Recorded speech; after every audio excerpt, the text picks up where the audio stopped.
Analyst हैं और चिराग सेठी हमारे साथ आम आदमी पार्टी से जुड़ गए। आप सभी का बहुत इस्तकबाल है। निरंजन पोडार जी, आपका क्या कुछ कहना है? ये जो सियासी बयानबाजियां संविधान न बदलने को लेकर देखने को मिल रही है, इसके सियासी मायने क्या है? आखिर ये मांग क्यों उठ रही है और इसकी जरूरत क्या है?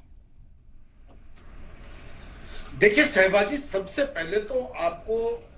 बात का अर्थ समझना पड़ेगा। पहली बात है कि संविधान के अंदर संशोधन की बात है या संविधान के अंदर जिसको कहते हैं सुधार की बात है, तो निश्चित रूप से आप ये समझ लीजिए ये सतत प्रक्रिया है। और ये जिस दिन से संविधान लागू हुआ उसके लगभग 1.5 वर्ष बाद से इसके अंदर संविधान के अंदर संशोधन होने शुरू हो गए थे। और आज की तारीख तक लगभग 100 से अधिक बार, कई यानी कि 100 बार इसमें संविधान संशोधन तमाम सरकारों ने किए हैं। पहली बात तो ये। दूसरी बात, अगर यहाँ पे बात करें हम संविधान के मूल की बदलने की, अगर हम ये यूं बात करें कि संविधान की जो आत्मा है उसको अगर बदलने की बात करें, तो आपको ये चीज मैं नहीं कह रहा हूं, ये चीज तो प्रधानमंत्री नरेंद्र मोदी जी ने कही है कि आज की तारीख में अगर बाबा साहब भीमराव अंबेडकर स्वयं अगर आ जाए तो भी आज की तारीख में संविधान की मूल भावना नहीं बदली जा सकती। और ये चीजें जिसको कहते हैं, देखिए राजनीतिक नफे नुकसान के हिसाब से कई बातों का कई लोग बात बोलते हैं अपने आप को प्रचारित करने के लिए, अपने आप को ज्ञानी साबित करने के लिए, और कई लोग उसको राजनीतिक लाभ के लिए उसको जिस तरीके से तोड़ मरोड़ कर, यानी कि हमारे यहाँ कहा जाता है कि जब किसी बात का अर्थ को अगर बदल दिया जाए तो वो अनर्थ होता है। तो उस तरीके से कई भारतीय जनता पार्टी के प्रत्याशी, अब मुझे ये समझ में नहीं आता ये अज्ञानतावश बात कर रहे हैं या वो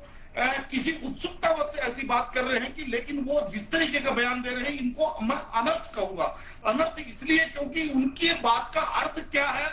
और अगर उसका ये वाला अर्थ है तो ये अनर्थ है। दूसरी बात, संविधान बदलने की बात, तो देखिए ऐसा है कि जो हमारा संविधान है ये हमारी संस्कृति के अंदर है। ये किसी एक, आप यूं कहें कि संविधान की एक किताब है या यूं कहें कि संविधान एक किताब में संकलित है, ऐसा नहीं है। हमारे जीवनचर्या में, हमारे संस्कारों में, हमारी संस्कृति के अंदर, या यूं कहें कि हमारी जो प्राचीन परंपरा है उसके अंदर संविधान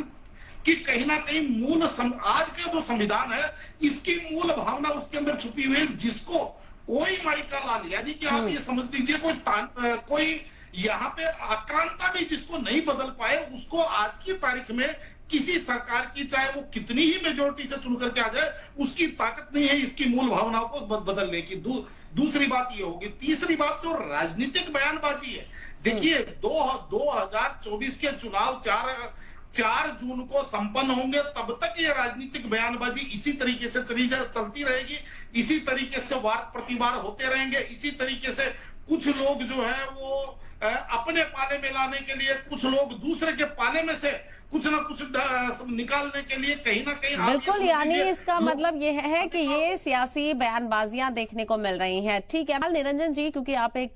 सियासी तज्जियाकार हैं, आपका आकलन यहाँ पर बहुत महत्वपूर्ण हो जाता है। यहाँ पर संविधान को लेकर हम आपसे समझना चाहेंगे, क्योंकि पहले भी ऐसा नहीं है कि संविधान में तरमीम नहीं की गई हो, संशोधन नहीं लाए गए हों। पहले भी ये हुआ है और पिछले 10 सालों में भी हुआ है। पिछले 10 सालों में 8 संशोधन लाए गए हैं। तो क्या ये एक बड़ी कवायद है? और संविधान बदलने की जो बात कही जा रही है और जिसके लिए 400 पार का नारा दिया जा रहा है, क्या आवाम इस बात को समझेगी? क्या जो अपोजिशन इस मुद्दे को उठा रहा है, क्या ये जरूरत है इस बात की कि इसे उठाना भी बहुत जरूरी हो जाता है, क्योंकि मामला संविधान से जुड़ा हुआ है? देखिए शहबाजी, हमारे देश का बहुत बड़ा दुर्भाग्य है कि हम 2024 का जब चुनाव लड़ने के लिए देश, जब इस मुद्दे से आम चुनावों के अंदर जा रहा है,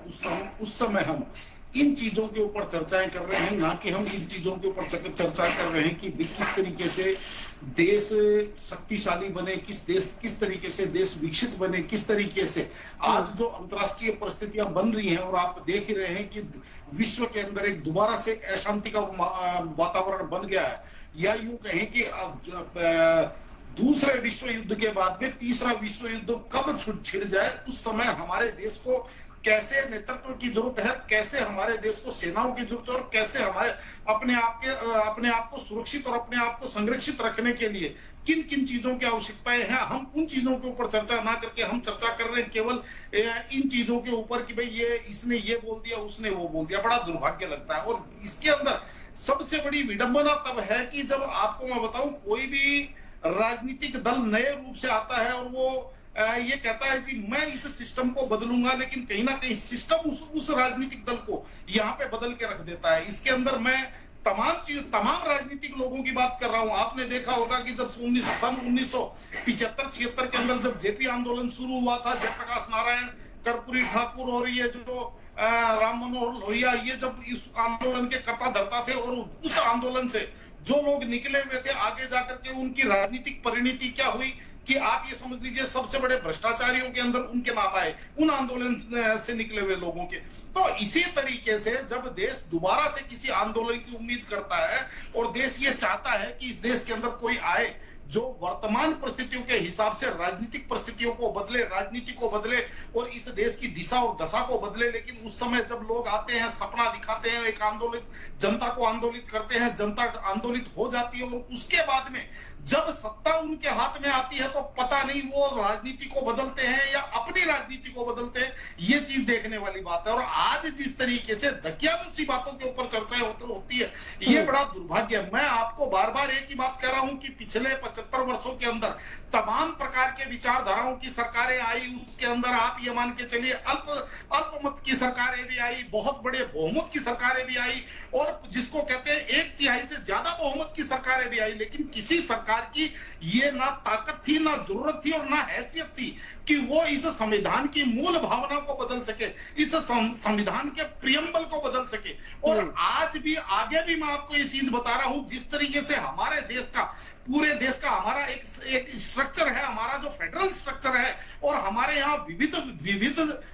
धर्मों का, विविध व्यवस्थाओं का, विविध संस्कृतियों का, विविध भाषाओं का जो हमारा देश है, इसके अंदर किसी भी एक पार्टी या किसी भी, चाहे आप 500 सीटों के साथ आ जाए, उसकी जरूरत और उसकी हैसियत नहीं कि वो इस देश के संविधान के प्रियम्बल को हाथ भी लगा सके या उसको बदलने की जरूरत करे। लेकिन वास्तविकता ये है कि जब हमारे पास ना कोई विजन हो, ना हमारे पास जनता को दिखाने के लिए कोई नई चीज के सपने हो और साथ में हमारे साथ ये चीज का टैग लगा हुआ हो कि किसी ना किसी कालखंड में हमने इस देश के ठीक है, आपके पास तो आप सभी मेहमानों का बहुत शुक्रिया चर्चा में शामिल होने के लिए, अपना कीमती वक्त देने के लिए।